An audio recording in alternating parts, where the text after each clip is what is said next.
Warning: under Section 107 of the Copyright Act, 1976, allowance is made for fair use for purpose such as criticism, comment, news reporting, teaching, scholarship, and research.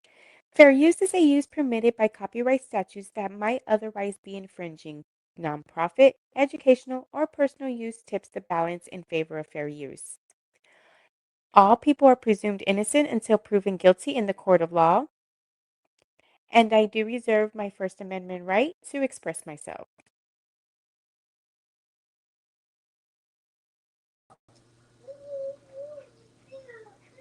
Hey everybody, welcome to Dish and Tea with Dee. So I am here. We are going to get caught up on a few stories. But before I do, don't forget to check out our new website. It's www.vividlifestyles-vvls.com. So it's just basically this down here at the bottom, vividlifestyles-vvls.com. And you can sign up to volunteer. You can see some of the services we offer and some of the services, some of the programs that we provide. Um, we have all sorts of stuff that's going on that website. It's a brand new website. We just wrote out, so there will be changes over the next couple of months. So certain things may change. May not be exactly the same, but as we're tweaking some things and things like that. So. Again, we do have groups. We're going to have blogs. We're going to have book clubs, things like that. All this is going to be for victims and survivors and for volunteers for victims and survivors. So we're going to probably have a volunteer group. We're probably going to have a survivor group. We're going to probably have all these groups. We're just trying to get it set up. We have our events page up so you can see when our next fundraisers are going to be, whether they're going to be local events or just like ordering online and things like food events and things like that. So fundraising is fundraising regardless. There's so many different types of fundraising methods out there. So and we try to use every method we can because of course we are raising money to help victims and survive or help survivors and victims of abuse. Empower them and give them better lives, them and their families. So, again, don't forget to go down to the website. We'll go over the website if we do have time at the end of this. But I do want to go over the two Mississippi hangings and the one Michigan church attack. So we are going to go through that. So let's just go ahead and get to that right now. So as we're doing that, we're going to kind of go and we'll, again, there was two Mississippi hangings, one of a black, one of a white male and one black male. So we're going to kind of just go over the stories, read what they have and what's current, because I know it's been about a week or so since, maybe 2 weeks since, this, these, um, these incidents took place. So again, this is a homeless found hanging from a tree in Vicksburg, raising fears after earlier DSU hanging. So remember, they were found hours apart. He was found hours late. This white male was found hours later from the black male from the college. So not saying that these hangings were taking place at the same time or they were just found hours later. I mean, he could have been there for days and then, before the college student, or he could have been after the college student. So we don't know. And there's, they haven't found a connection to both of them. Um, so again, this one is the body of a 35-year-old Corey Zacchaeus was found hanging from a tree in a wooded area off of Washington Street in Vicksburg, Mississippi on Monday afternoon. Zacchaeus was from Brandon, Mississippi. It was a white male in a wooded area where people who live there are homeless and on drugs. Warren County Coroner Doug L. Husky told the Mississippi Free Press on Tuesday morning when asked for details. He is homeless. I talked to his family, but just because he's homeless doesn't mean he's on drugs. I mean, 99.9% they probably are, but um, again, there's always that possibility to where there's not, so we can't just assume he was on drugs until the coroner, they do an autopsy and they find substances in his system. So the coroner said he would not speculate about whether foul play was involved or if the death was suicide. So again, if he was out in the wooded areas, it's kind of going to be hard to determine. I mean, it shouldn't be all that hard. I mean, there is going to be speculation and there is going to be doubt. So we create a reasonable doubt. So he possibly, I mean, depending on how high this branch was, how was he able to conduct this? Um, how was he able to get to that height? Did he climb up the tree? These are all questions that is it physically possible for him to do this himself? So these are questions that they're going to have to investigate. So we don't ever say suicide or anything until the autopsy is over with. Right now it's just an investigation, he said, deferring to the police. The Vicksburg Post reported on Wednesday that Zacchaeus was a man who had a child and loved his dog, so much that he declined an invitation to live at the River City Rescue Mission shelter because he would not give up his dog. Give me one moment. So, um, he actually refused to stay at a shelter because they wouldn't allow dogs. Most shelters don't allow dogs. I'm not sure how they are on emotional support dogs or anything like that. I just know if you don't have the proper, I think if you don't have the proper paperwork, they're not going to allow you to keep that dog there. So you either have to give it up, take it to the pound, give it to somebody who will care for it at the time. But of course, if you're homeless, you don't really have, and if that's the case, then I'm sure it, like, if you find somebody taking a dog, they should be able to take you in too, right? But you know how that goes. The dog got hit in front of the mission a long time ago. Jimmy Dawson, a member of the River City Rescue Mission, told newspaper he held the dog and that dog was beside him the whole time. When they called the pound on that dog, it just knocked his spirit.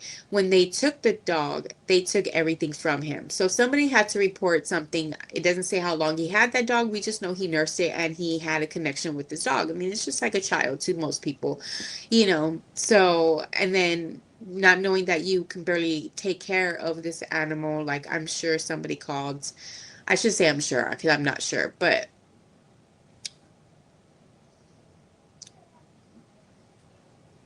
I mean, give or take, given the circumstances, I mean, it didn't say that he was vicious and that's the reason why. I mean, it just said he nursed him and the whole time, so he must have had him for a while.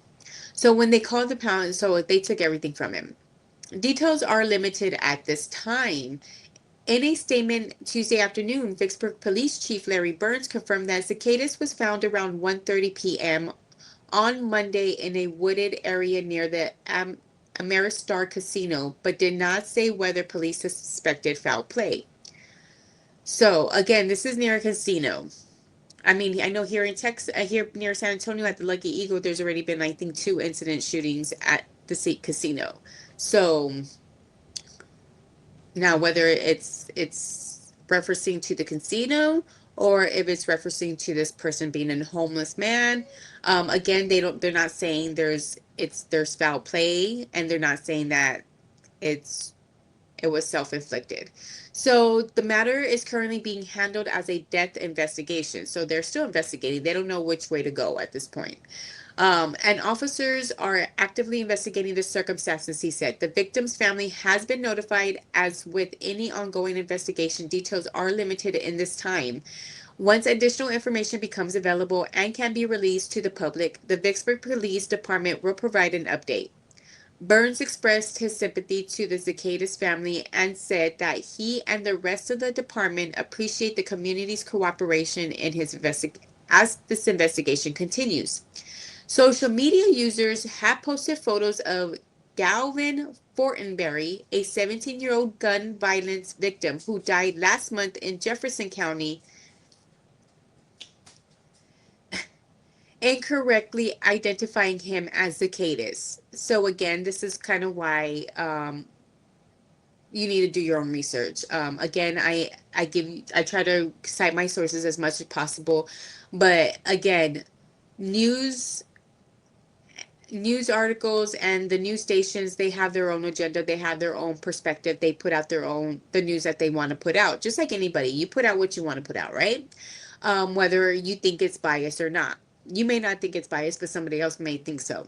So again, you go to content creators on YouTube, they're going to be trying to do their own investigation, put out their own information as much as possible. So you got to really do your research and go through these articles, go through these news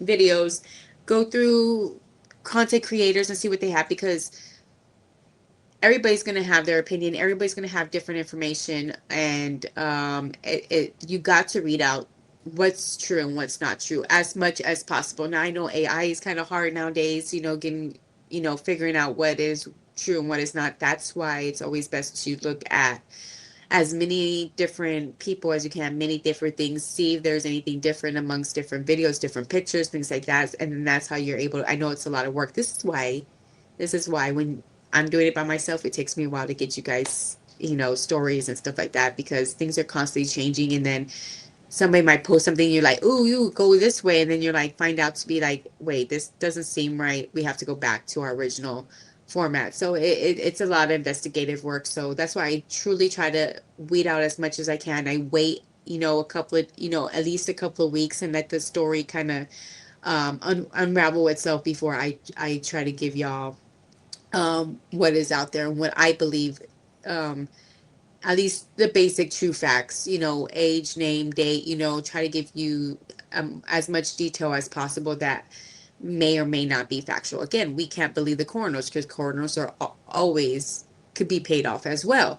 Um, the people who are doing the autopsies, everybody, like, so it's um, you got to keep vigilant on these kind of things. So anyway, continue. So again, social media users have posted photos of Gavin Thornberry, a 17-year-old gun violence victim who died last month in Jefferson Davis County, incorrectly identifying him as Zacchaeus. Another photo that the Economic Times and Yahoo published appears to come from the Facebook page of a Florida man named Corey Zacchaeus. But Husky told the Mississippi Free Press on Tuesday afternoon that the man in those photos was not the same Corey Zacchaeus who died in Mississippi on Monday. The Vicksburg Police Department later released a photo of Zacchaeus on Wednesday.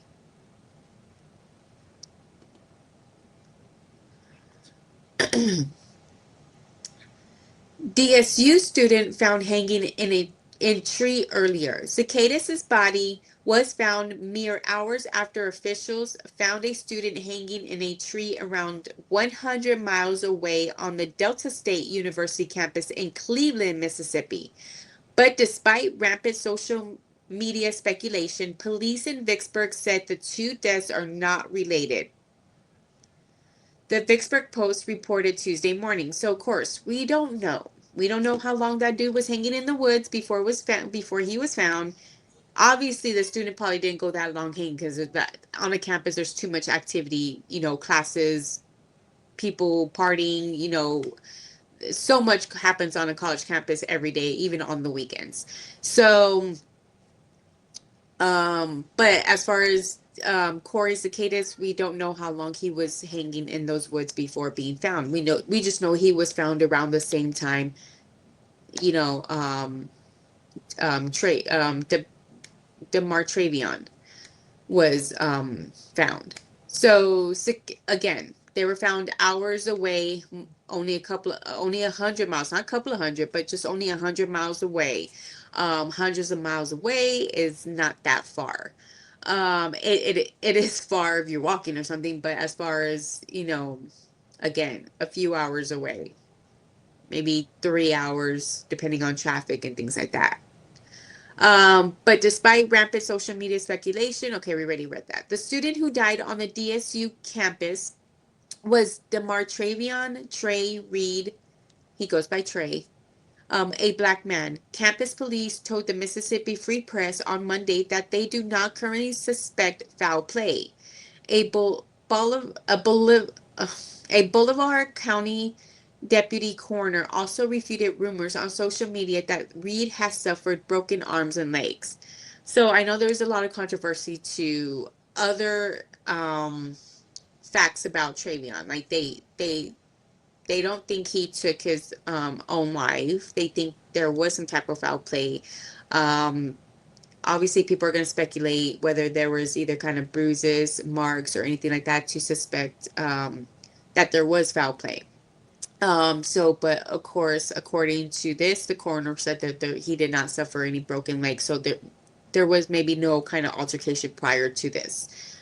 Um, at least as far as what they're trying to speculate.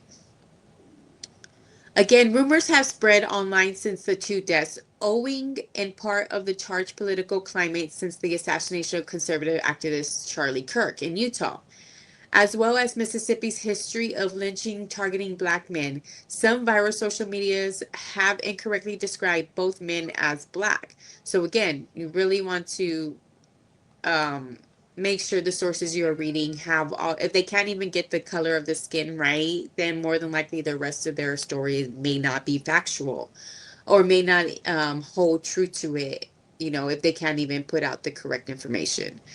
Rumors have spread online since the two, okay, but so far, neither officials in Warren County nor Bolivar County have publicly raised the possibility that either death could have been a murder.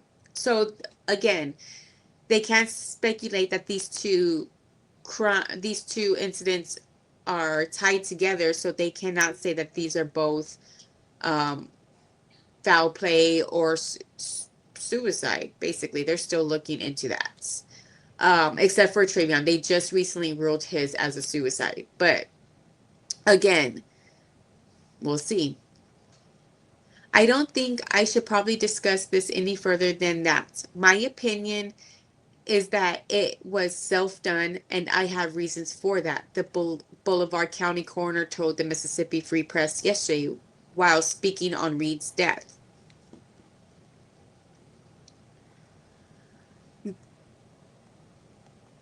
So that's that on that. We're gonna go to the next one, and this is in regards just in regards to Trey Reed's death.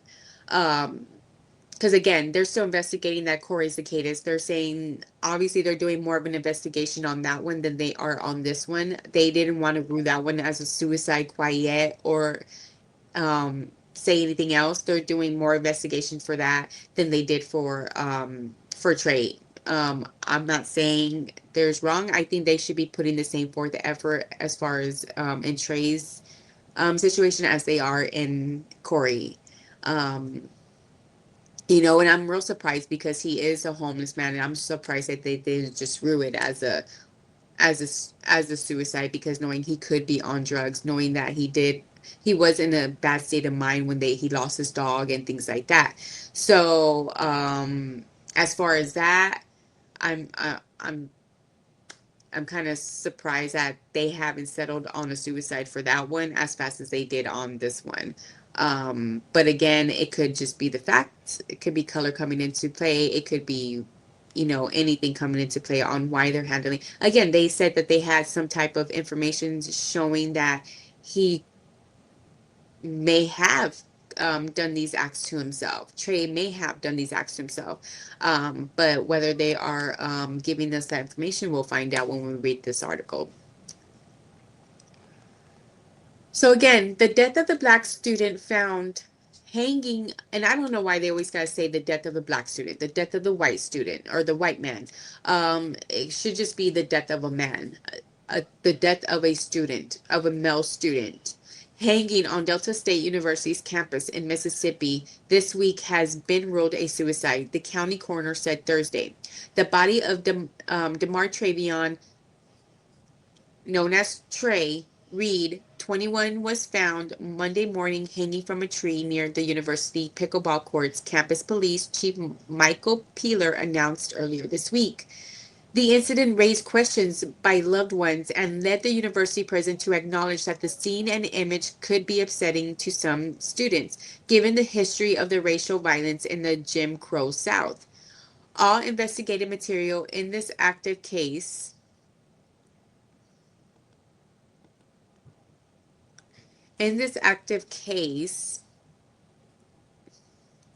has been turned over to the FBI and the U.S. Attorney Office for review, according to a Thursday news release from the Cleveland Police Department. I condemn the rumors circulating regarding his death, Mississippi Department of Public Safety Commissioner Sean Tyndall said in his news release. Authorities had previously said no foul play was suspected in the death. Based on the preliminary examination, we can confirm that the deceased did not suffer any lacerations, contusions, compound fractures, broken bones, or injuries consistent with the assaults. With with an assault. Okay, I was like, well, there was an assault. How do you know? Okay, with an assault. So they're not showing any physical evidence showing that there was a sign of any foul play. Um, There are videos and they are in the hands of the investigative team, Peeler said. So now, after finding out this, the family is still questioning this. So the family seeks transparency. Delta State President Dan Enos asked for calm as the investigation continues, but said he understands why people want immediate answers. So it's true. Like they don't want to rush this, but it almost seems like they rushed it to decide whether it was a self-inflicted or not. But again, hopefully they don't deny this family any kind of further investigation on their own. You know, if they want to get a second opinion on an autopsy, they want to get a second opinion on whatever. I think they have the right to do that. And if the city doesn't allow that, then it almost kind of makes it seem like they're hiding something. And if the city does allow it, and then um it could basically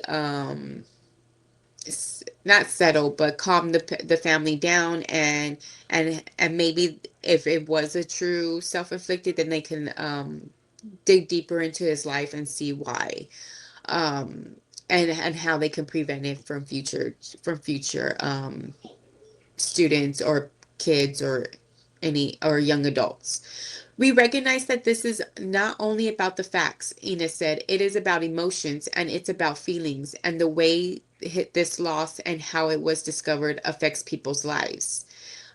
Family members of Reed retained civil rights attorney Ben Crump, his office announced Tuesday. We cannot accept vague conclusions when so many questions remain, Crump said in a statement. I stand with his family and I will lead a team of civil rights leaders and organizations in pursuing transparencies and answers for Trey family. Crump is demanding that all video footage related the death investigation be shown to the family. So apparently they have all these videos, but the family hasn't seen it, according to what it sounds like right here, which is kind of fishy because it's like, why aren't you letting like the family see these videos? Um, The family will commission its own independent autopsy, Crum said, to be paid for by the Autopsy Initiative, part of the Know Your Rights Camp organization founded by former NFL quarterbacks Colin Kaepernick. And actually, I think Colin Kaepernick has been doing something. I think oh yeah, he is paying for okay. So yes, Colin Kaepernick is going to pay for the autopsy. I mean, not him personally, but his foundation is, his organization. So Trey's death evoked the collective memory of a community that has suffered a historic wound over many, many years and many, many deaths, Crum said in a statement released Friday. Peace will come only by getting the truth. Delta State is in Cleveland, a northwestern Mississippi town about 115 miles from Memphis, Tennessee. Its enrollment last year was 2,654 students. The university reported nearly 43% of whom were Black. Figures for this academic year have not yet been released. Since the news of Reed's death became widely spread on social media, Enos said the campus has increased law enforcement presence in response to threats. An event celebrating the 100th anniversary of the university scheduled for Monday was canceled after Reed's remains were discovered. Now, I wonder if that event had something to do with it. I'm just saying. Like, did they not want this event to go on? Like, also something you gotta look into. Case has disturbing historical context. Enos, who is white, said he understands again, so they gotta mention color because he is a black student. Now this is a white man speaking on a black student. So instead of just a man or a male speaking in regards to a male. But anyway, said he understands why the circumstances of Reed's death are especially troubling to many students. I admit that I am not adequate to speak to the imagery that this incident raises and acknowledge my weakness in the regard. In that regard, he said. Family members said Tuesday that Reed was excited for about his future and they had seen no signs to cause concern.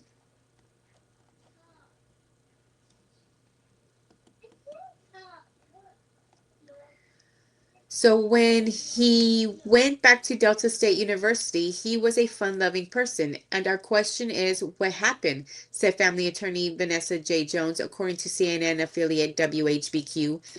The call for a more intensive investigation was echoed by a member of Congress who represents the area. We must leave no stone unturned in the search for answers, Democratic Rep. Benny Thompson wrote Tuesday, demanding a federal investigation. While the details of this case are still emerging, we cannot ignore Mississippi's painful history of lynching and racial violence against African Americans. Thompson is requesting that Trump administration open a federal investigation into Reed's death. The administration confirmed that it had received Thompson's request but has not yet responded to it. Thompson Press Secretary Yasmin Brown told CNN on Wednesday. A decade ago, federal agents investigated the death of Otis Bird, a 50-year-old black man found hanging from a tree in rural Claiborne County, Mississippi. The Justice Department closed the case in 2015 after determining there was no evidence to prove that Bird's death was a homicide. Reed's remains were discovered only hours before another Mississippi resident was found hanged more than 100 miles away. The body of Corey Zacchaeus was found in the Vicksburg Monday afternoon, according to Vicksburg Post. The death of Zacchaeus, a 35-year-old white man, was not believed to be connected to the Reed case. Despite the shocking death at Delta State and reports of the threats directed at the school, Peeler says students on campus are safe. This is an isolated incident, he said. And then there was a correction on the earlier about the thing. It was actually 2,654 students that were enrolled. So again,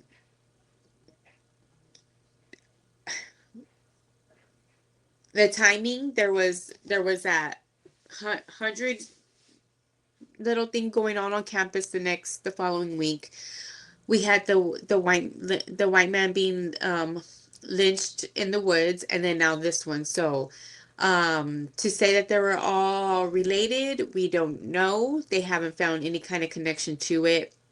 Um, they they're still apparently they're still investigating both of them. They want to rule this one a suicide, but people are really demanding it to go to be further investigated. So that is a lot. I mean, of course, I don't know if they have pictures of the actual hanging or of the crime scene or anything like that, but really, really gotta think about all the things. Is this possible? Can you basically do a mock of this? Can you redo this? Can you go out there and perform the same what you suspect that happened to these people? Now they're gonna say, "Oh no!" Like let's just start with Corey. They say, "Oh no, there was his he may have been drugged up and he could have been high at the time and they had a fight, whatever. There was an altercation and he was hung." Um, Again, now are you able to do that, or you want to say that he self-inflicted himself with that hanging? Then can you go and can you mock that? Can you go out there and can you do that on your own? If you're saying that he did it, can you go out there and physically show us that it's physically possible to do what he did? Basically, that is what's good for you. Can't just tell me, oh yeah, he. It's possible for him to do that, but how? Like, how is it possible? Like, did he climb up there? Do you suspect that he had a chair with him or a ladder with him to climb that high in the woods? Like, how high was this branch? See, these are a lot of questions I'd be asking, and it's hard to know in the woods, like footprints and things like that. There's so many animals and so much, you know, I don't know how busy that wooded area is, but come on now. Now, if you have this, if now at the campus, I mean, there should be campus video footage. The campus should have some type of security cameras there. Um, so again, why are these parents being refused to be seeing these videos? Like, they want to see these videos. They want to see moments before. Was he at a party with his friends? Was he at a football game with his friends? Was he in his dorm room studying and there's a witness? So again, these situations should not be ruled automatically a suicide or a homicide or anything like that. Um, Within a week or two.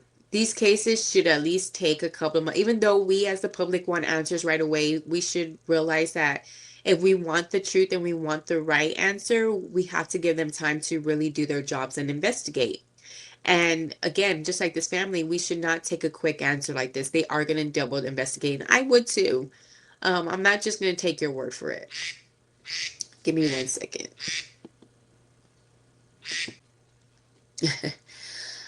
And they know I'm recording. Okay.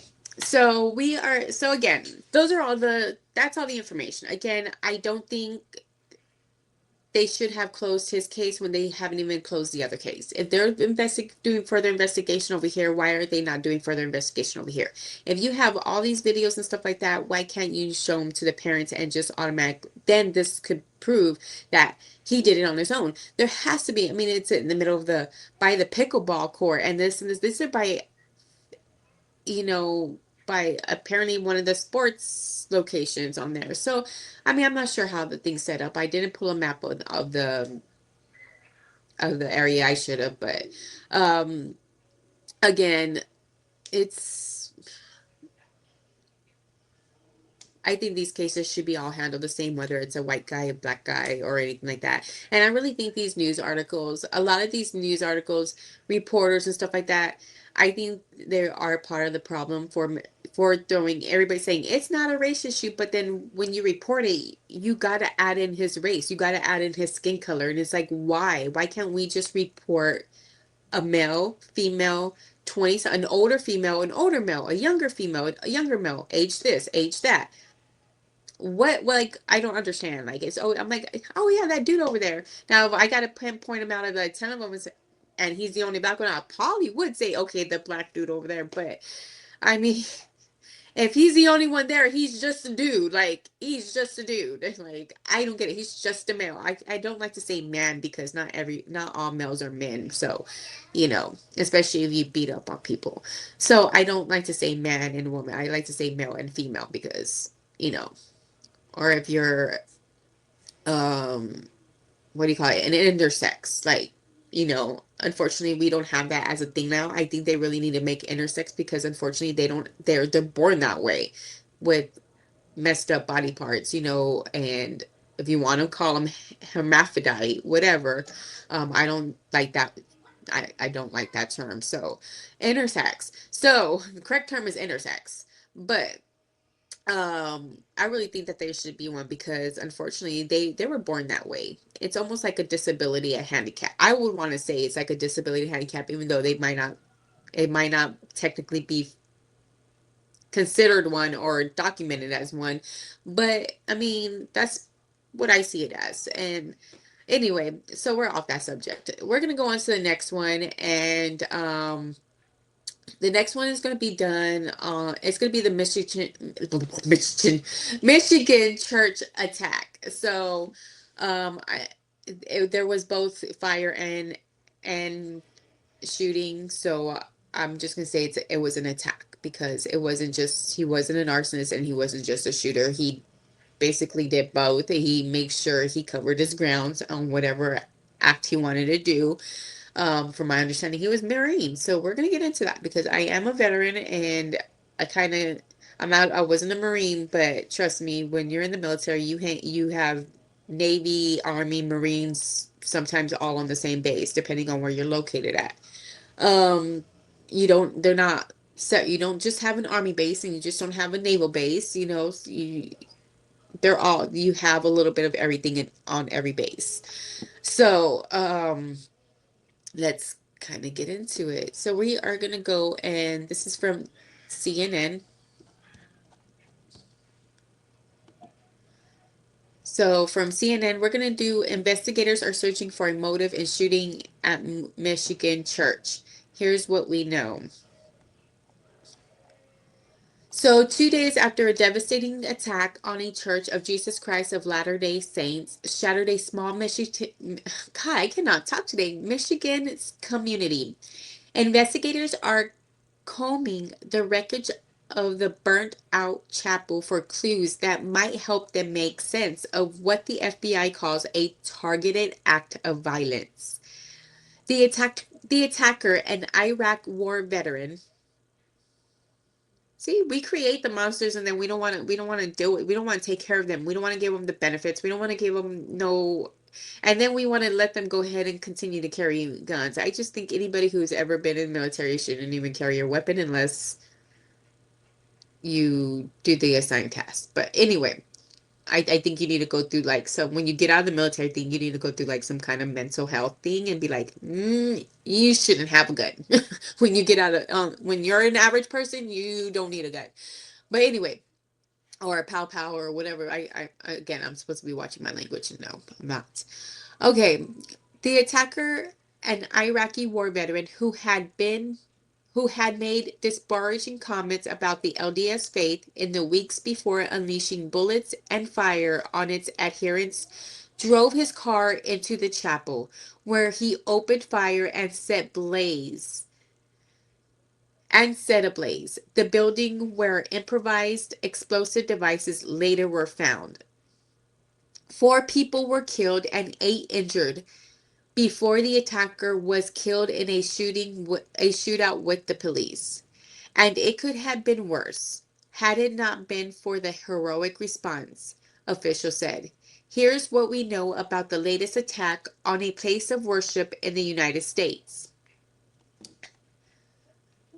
Okay, so the attack happened during the Sunday service. Congregants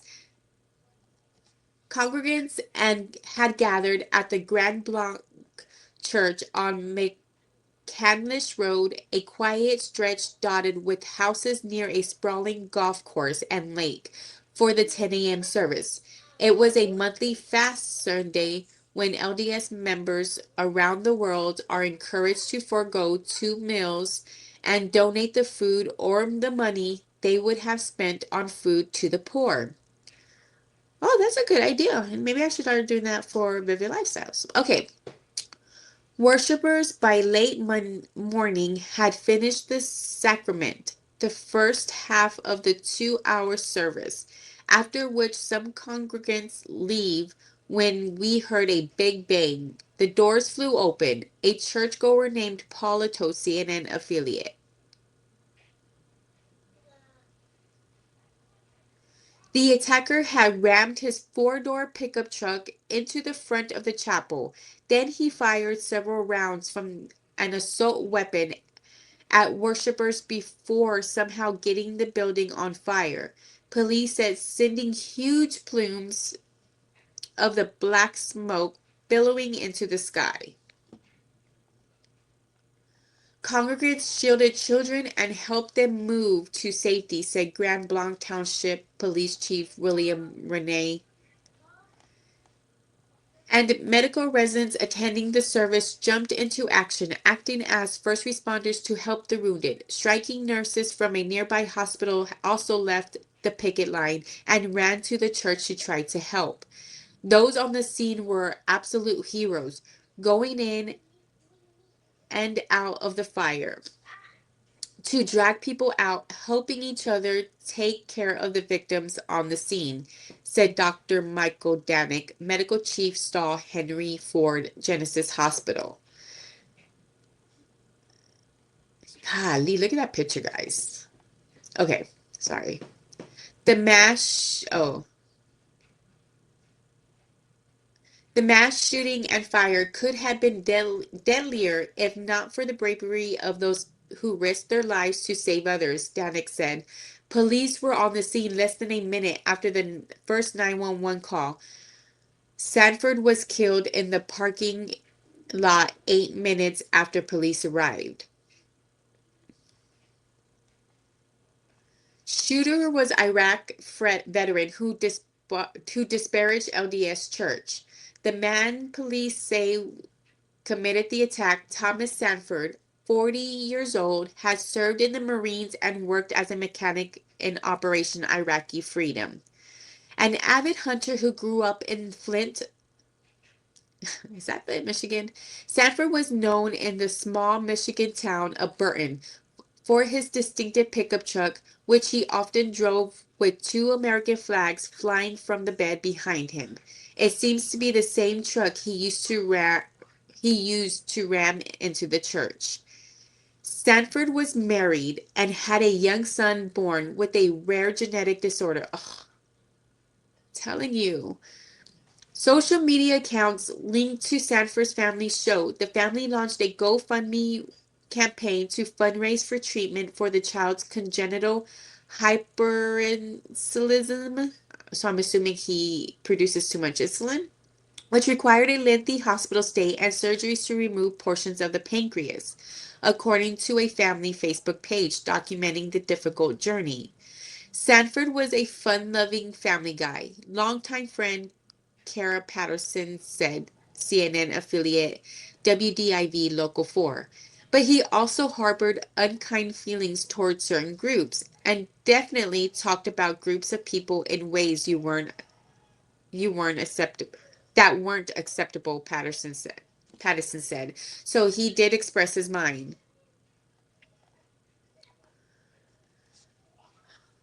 And unfortunately, those words turned to hate in his heart. That included openly declaring his hatred for the LDS Church. Chris Johns, a city council candidate in Burton, met Sanford on the campaign trail about a week before the attack. He told CNN Sanford asked him two questions. What are your thoughts on guns? And what are your thoughts on Mormons? John could sense long-standing anger from Sanford about the LDS Church.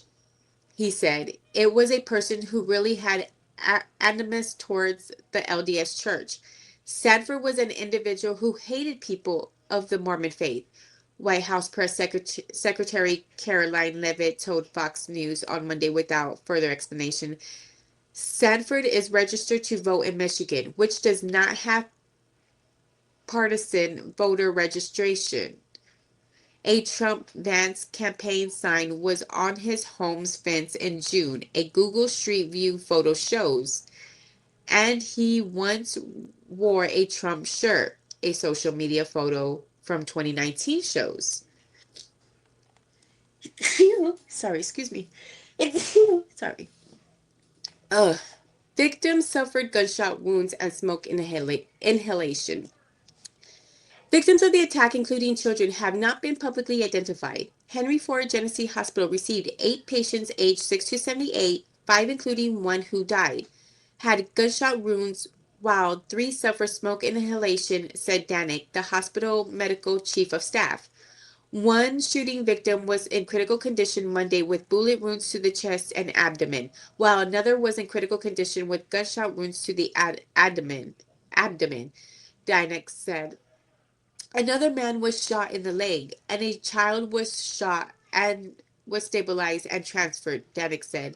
One smoke inhalation patient taken to Henry Ford Genesis was still um, intubated Monday, while 2 had been discharged, Danik said. I feel so bad about the families that were affected by this, aside from ours, Sanford's father, Tom, told CNN affiliate WXYZ.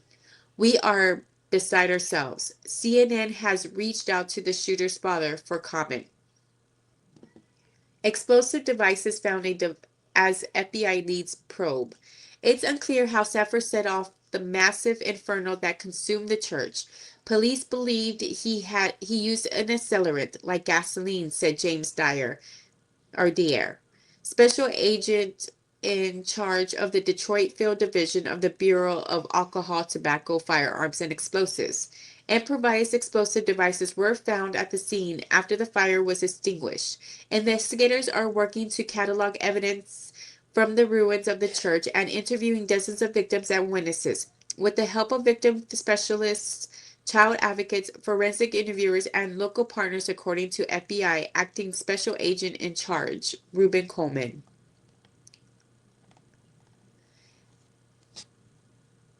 They're getting help from a world-renowned specialized rapid response team from ATF that has helped in high-profile crisis investigations, including the 9/11 World Trade Center attack and the Oklahoma City bombing in 1995.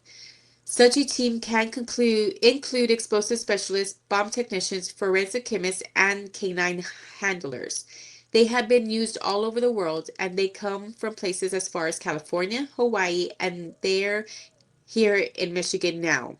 The investigation includes a deep dive into the attacker's possible motive, involving dozens of law enforcement personnel across Michigan.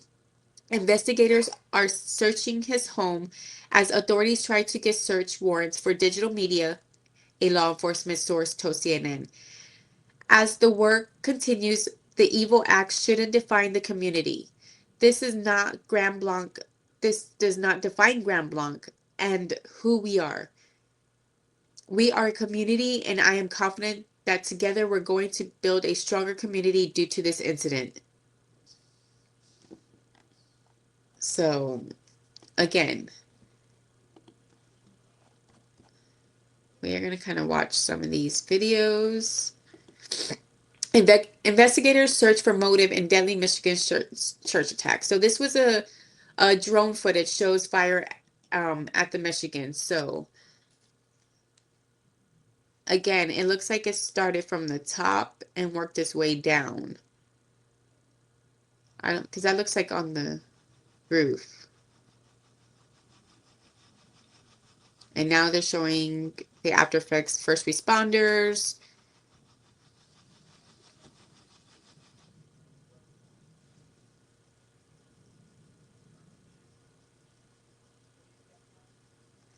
Investigators Investigators in Michigan have interviewed more than 100 people as they work to establish why a gunman drove his vehicle into a church, opened fire, and then set the building ablaze. And Monday, news conference states that Governor Gretchen Whitmer called for patience as the FBI works to determine a motive for the attack on Sunday.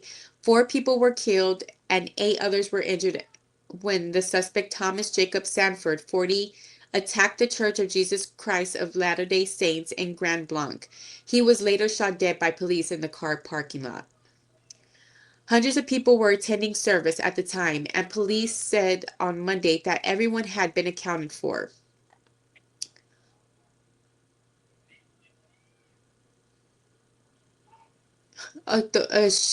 Authorities worked throughout Sunday to clear the building, which was fully engulfed in flames, and ensure all of those who are attending services were accounted for. We are still trying to determine exactly when and where the fire ended up coming from and how it got started. Again, I think it came from the roof. So the suspect had used an accelerant, most likely petrol, to start a blaze, authorities said. 2 victims were initially found dead of gunshot wounds, and 2 others were later found dead in the building as police searched. Authorities have still not publicly identified those killed in the attack or given any indication on whether the suspect had any links to the church. Investigators are conducting a search of the suspect's property and examining his mobile phone records. Sanford was a Marine Corps veteran and served in Iraq.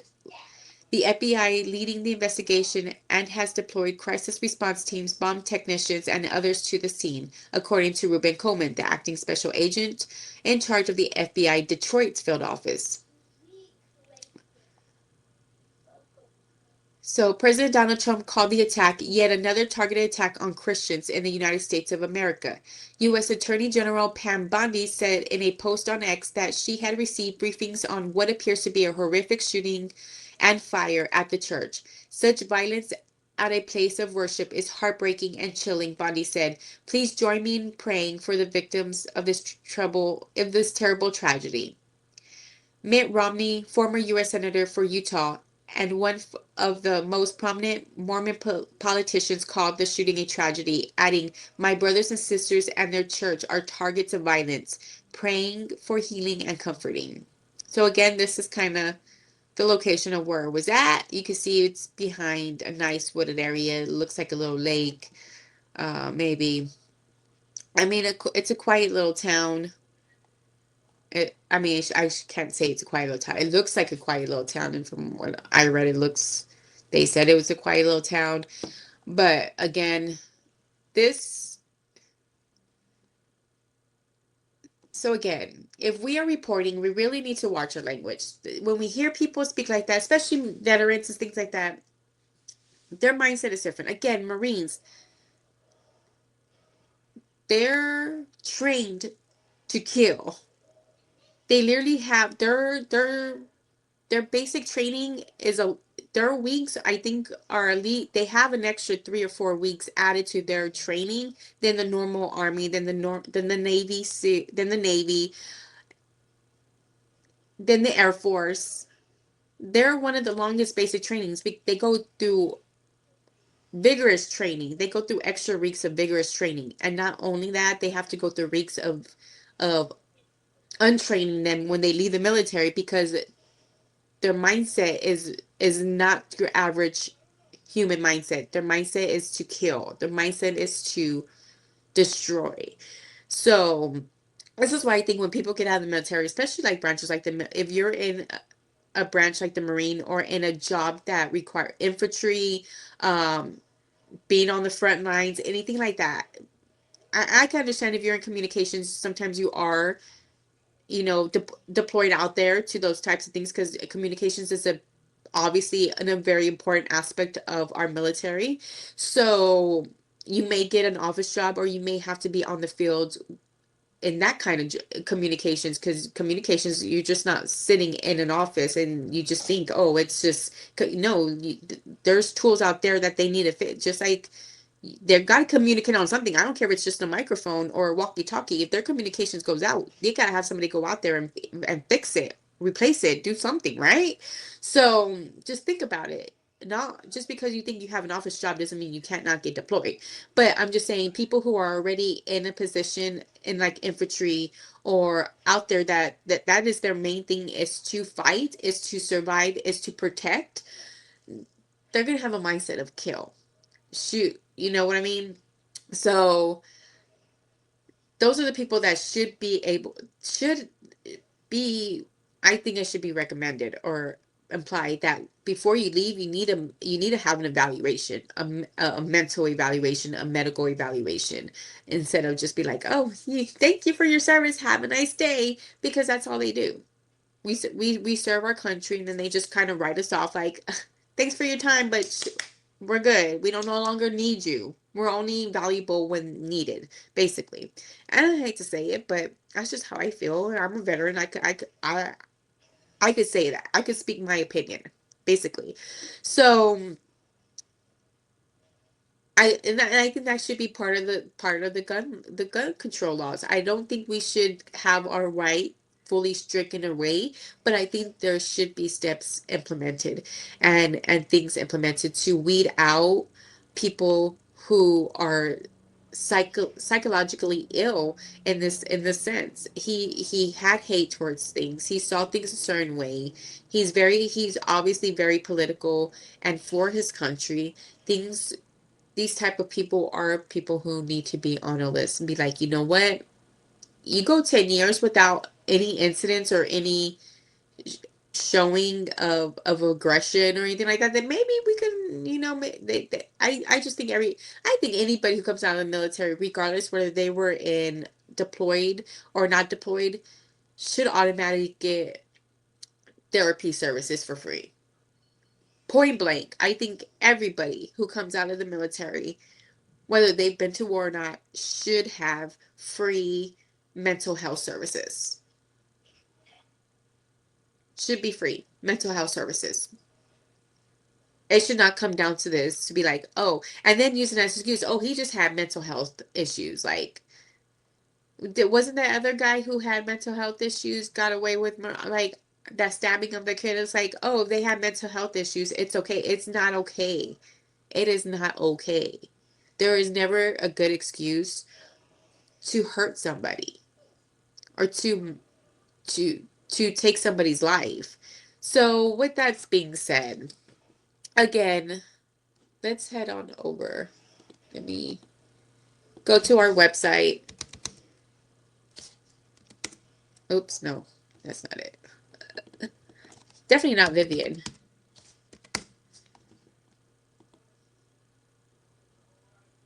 So let's go to our website. So this is our new website here. Again, like I said, we're tweaking it. We're doing what we can. If you go down to the bottom, of course, it has the uh, a video of kind of like explaining what's going on with the website and stuff like that, what's coming new to the website. So, What I wanted to go through was kind of go through the website with you guys. Again, like I said, making a difference. Down at the bottom of the homepage is the Restoring Hope Network. That is our volunteer group name. Um, Whoever volunteers, they're called the Restoring Hope Angel. And so that is so you will be a part of the Restoring Hope Network. So just fill out the form and that information. Once I get that form, I'll reach out to you guys with further information. If we have any events going on we would need help at, or wherever I may need your assistance at. Excuse me. Um, so if you go up here again, this is the program list. You don't This is more for the people who are um I need to change that. Maybe I shouldn't put program list. I need to put like yeah, no, that's a program list. Okay. Maybe like this is the Restoring Hope Network. So this is like for um, our volunteers who want to be a little more involved. Um, we do have the volunteer group, which is a monthly fee, and it's a small monthly fee. It's just so that way, that's our other form of like raising money and stuff like that. So it's a small monthly fee, but in that group you will have access to a lot of things you could post um of like events that you're at, put up any information around regarding events or regarding volunteer work period. Um so this is our volunteer group, a part of our volunteer group. So this actually, the program itself actually gives you a lot more in depth, and it's more for a personal thing. Like you can be part of the volunteer group and just kind of get information that's around your local area or things like that. As far as the program, this is more of a personal thing. It kind of asks you and gives you information on how you can become a better volunteer. Or even when it comes to like the abuse, how to handle certain situations, things like that. Just more of a guideline and things like that. And then here is our book club lounge, our book talk lounge, which is part of the um we do have the group as well, so that way they can post as they're reading, they can post stuff to other people. We can respond to them, and they can. It's just our little community of supporting each other, and as well as this program. The group is included, and then with this program you'll get a bunch of other things that will not require, but can help you stay in tune more with books and things like that. If you go here, we have our donation page. You can go just kind of play around. This is our donation page. Just quickly donate. um, Again, here are our groups. Again, our groups are going to be for plants. I don't know if I'm going to have a free group, because that just kind of gives us the potential of having unwanted people up in here, or people who don't have like minds like us. And I'm speaking of like saving, saving victims and survivors and things like that. So here's our volunteer group. Like I said, it's $5 a month. And then the Allison Stoner is part of that program. You will get the Allison Stoner's reading book, and that'll be our first book that we're reading. So again, for $10 a month, and this is a recurring payment. So every month for as long as you need it, um, you'll be or as long as you want to, you'll become a part of the Allison Stoner's book reading. And this is where we'll list a lot of our things in our, and again, responses to the books. The program, the book talk program goes more into how it kind of gives you on what you should be reflecting on. Why do you reflect and how do you reflect, and things that we can take from our personal lives, things like that. It's more of intel for you as your personal growth. So the groups are more for to um, communicate amongst other people in the group who are like-minded, and the program just kind of gives you more in detail if you want to go further into your volunteering or into your book reading kind of thing. That's the best. And then with those programs, these plans, like the volunteer comes with the volunteer plan. The Allergist Donor Club comes with that book talk lounge plan. So you only got to make that one. If you get the plan, these come with included. You'll have access to these until you cancel your plan, and vice versa. So, of course, we have our services that we provide for victims and survivors. As you can see here, these are all our services: safe housing, essential food, clothing, personal hygiene, baby products, medical and mental health care. Um, and it just says get in touch. Again, resources. This is our resource page. I really would take advantage of this. Again, our resource, I need to change that. I don't know why it says projects. But again, like I said, this website is in modification. So right now, these things may change over time of how I want them laid out and things like that. But this information will still be here. Again, like this is free. You don't need to become a member or subscribe to anything. And then this kind of just gives you for children national hotlines. Here's your abuse hotline. Your prevention of cruelty to children, child protective services in Canada. So I try to give you as many information as I can. Again, this list was going to grow as we get more detailed into it, and I'm able to spend a little bit more time. I did want to just put the basic numbers up, child line in India, things like that, so that way the the basic resources are here for your assistance. Again, oops, went to the wrong one. Resources. We have adult, elderly, and then veterans. So definitely want to look at that. We have our blog. Again, it's free. You could just read. Our newest one that we just put up is this one. I don't know why they're out of order, but this one's one of our newer blogs, How to Effectively Volunteer and Support Victims of Abuse. So you definitely want to read that. Um, Again, these are events that we have or had coming up. These are some of the events that we had prior to this back on September 10th, 11th, the 28th, and the 20th. We do have another one coming up on October 31st called Restoring Hope, and it is with, again, Panda Express. So definitely want to go there, look that up, get the information, get the code so that way you can order online as well. Again, these are ways that you can support our community besides donating. We do offer some services at a fee, travel services as well as event planning services. So each service has their own little thing. We do have also, I believe, sessions. So we have like 3 hour. Let's see if I can pull it. Eventually they'll come up. I think they're actually under pricing plans and pricing. So plans here again, these are all our plans together. Volunteers, Allison Stoner, the 3 session travel pack, and then the 5 session travel pack. Um, these travel packs obviously consist of some of those other services in under the community. So then you can refer friends, and then we do have if you refer a friend, the friend gets $100 discount, and you get $50 discount. um, if they book a session.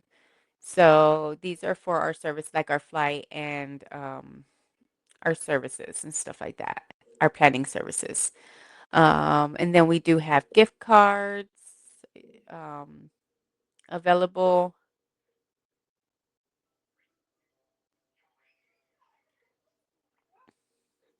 And so these are all little ways between gift cards, our services that we offer, or just donations are several ways that you can, and volunteer are some ways that you can help out Vivid Lifestyles VVLS.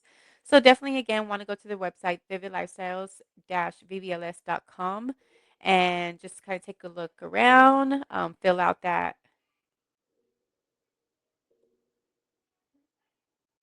I'm sorry, guys. I did not know how long I've been off the thing.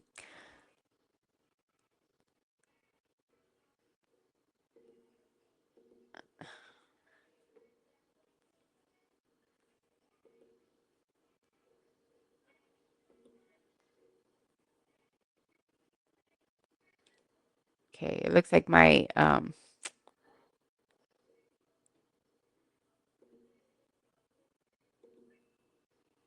okay, look, my camera was messing up.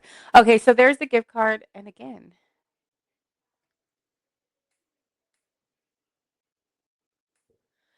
sorry, somebody was walking in. Okay,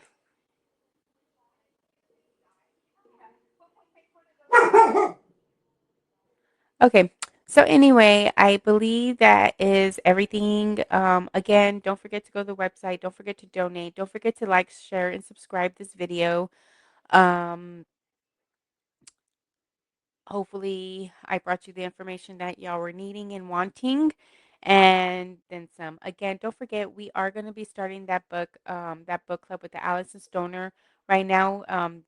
Again, let me go back to it.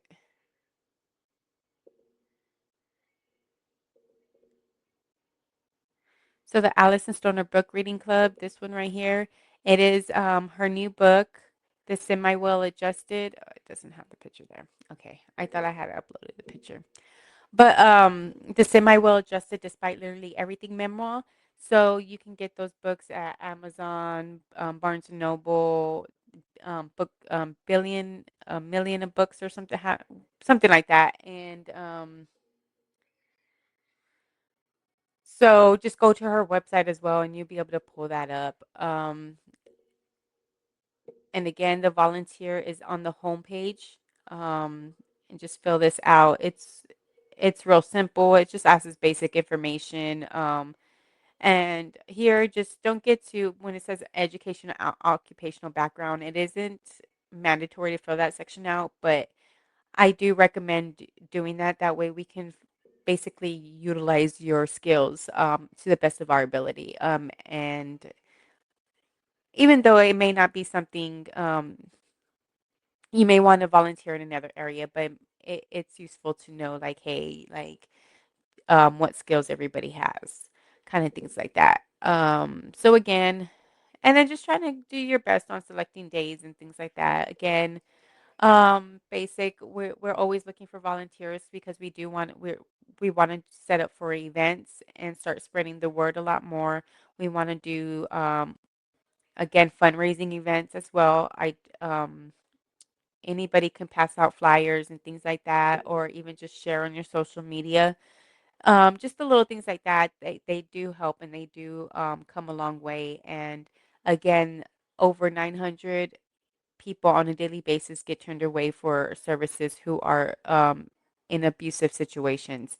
So, and then that's just not, and I'm not going into detail about men, women, children. I'm just talking about in general, 900 people on a daily basis get turned away for services when they are in abusive situations. So we want to definitely clo- um, get those numbers down and help out more people. And once we spread out across Texas, we can, if we get volunteers in other states and things like that, definitely we want to start branching out and helping everybody we can. So if you're not local in Texas, please reach out to me and we can get you going and set up something locally in your area. Um, um, So definitely, again, like, subscribe, and share. Don't forget to visit the page. Don't forget to volunteer. All these things are free. If you do want to donate, go ahead and donate. But again,